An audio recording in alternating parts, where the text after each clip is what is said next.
Following several mass shootings in recent weeks, Buffalo, Uvalde, and two more even just this weekend, there is a renewed sense of urgency for Democrats to pass gun reform legislation. But they're going to need support from Republicans. Fox 4's David Sentendrey reports some Republican donors in Texas are backing certain measures.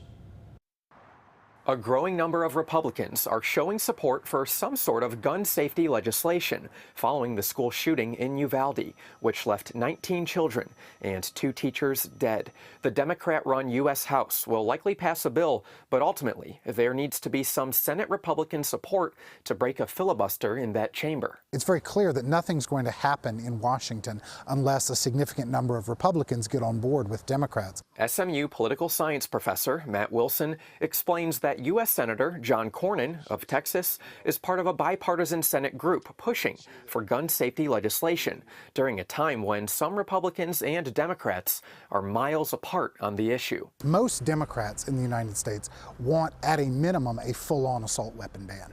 And anything that stops short of that will leave most Democrats unsatisfied. There are many Democrats in the United States who would be behind a full firearms ban. There is some dissension amongst the Republican Party, including from some of its top donors. Here in a full-page ad, more than 250 self-proclaimed gun enthusiasts who are Republicans are calling for a series of federal gun safety measures. This piece in the morning news today gives him some cover from his right flank to perhaps entertain the idea of some enhanced gun control measures, stopping well short of confiscation or a ban or anything like that. In the Dallas Morning News ad, top Republican donors say they support Cornyn's focus, red flag laws, and expanding background checks. They add they are hopeful that those 2 changes may also spur consideration of raising the age to purchase a gun from 18 to 21. Last week, President Biden went a step further.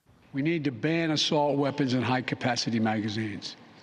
And if we can't ban assault weapons, then we should raise the age to purchase them from 18 to 21.